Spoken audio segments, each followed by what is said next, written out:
Temperature aggression क्या है? क्या आपका भी पारा चढ़ता है?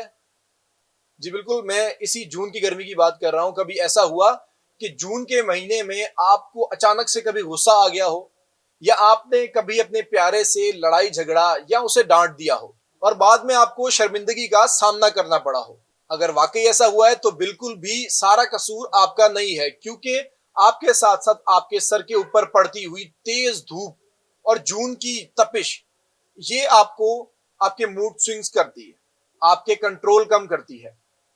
सुबह की तेज तपती धूप और रात को बेचैनी वाली नींद, ये दोनों चीजें आपको अगले दिन मजीद थका देती हैं और मजीद आपका गुस्सा बढ़ जाता है।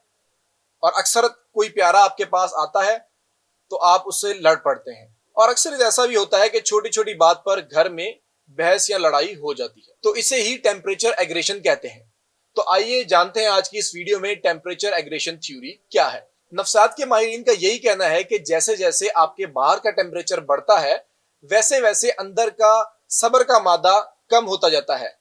इससे डिप्रेशन और गुस्से में इजाफा होता है, और इसे ही टेम्परेचर एग्रेशन थ्योरी कहा जाता है। ये एक ऐसा नजरिया है कि अगर बाहर टेम्परेचर गर्म हो और आपकी तबीयत में भी उसके साथ साथ चिड़चिड़ापन आ ही जाता है, क्योंकि जो बाहर हो रहा होता है उसका असर अंदर भी होता है। माहिरीन का यह भी कहना है कि अगर आप थके हुए हैं या आप परेशान हैं तो ये गर्मी आपके पर माचिस की तीली का काम करेगी। इस गर्म मौसम के आते ही आपका गुस्सा और आपकी डिप्रेशन और आपकी नींद में कमी, ये सब कुछ अगले दिन आपको मजीद थकाएंगे और इससे आप मजीद परेशान होंगे और किसी न किसी से लड़ झगड़ेंगे। हालिया तिब्बी रिपोर्ट से यह भी पता चला है कि सिर्फ और सिर्फ दिन में धूप की गर्मी ही नहीं, रात में ये कंक्रीट, ये डामर रोड्स और दीगर बिल्डिंग्स और ग्लासेस जो है, इनकी तपिश से भी रात में सुकून कम होता है। जो तपिश होती है वो मजीद थकाती है और उसके बाद नींद बेहतर तरीके से नहीं आती। अपने गुस्से को कंट्रोल करने और खुद को इस गर्मी से बचाने के लिए आपको सिर्फ और सिर्फ 3 पॉइंट से बचना है।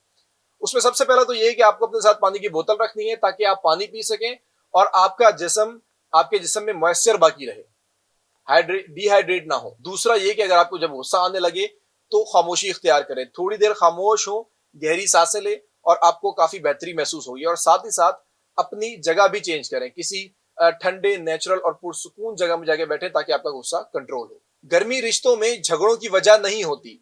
गर्मी इंसान के अपने मूड को भी चेंज करती है, इंसान को ज्यादा हसास बनाती है, गुस्सा दिलाती है और चिड़चिड़ापन उसमें लाती है। अगली बार जब कभी आप शदीद गर्मी से कहीं वापस आ रहे हो तो किसी से लड़ने के बजाय या सामने वाले को कुछ कहने के बजाय पंखे को तेज करें, सुकून से बैठें, गहरी सांसें लें और कुछ पानी पिएं। उसके बाद कहीं जाकर आप किसी से बात करें। कुछ अल्फाज ऐसे होते हैं जो कि इस गर्मी की शिद्दत की वजह से और गुस्से की वजह से हम किसी अपने को कह तो देते हैं, लेकिन वो अल्फाज कभी वापस लौट के नहीं आते। आपने ये भी सुना होगा कि जब तीर कमान से निकल जाता है तो वो भी वापस नहीं लौटता। आप बिल्कुल बिल्कुल इसी तरीके से आपकी बातें भी कभी वापस नहीं लौटती। तो अगर ये वीडियो आपको बेहतर लगी हो, इसमें कुछ अच्छा लगा हो, तो हमें जरूर बताइएगा। अभी के लिए दीजिए अपनी मेजबान को इजाजत। अल्लाह हाफिज़।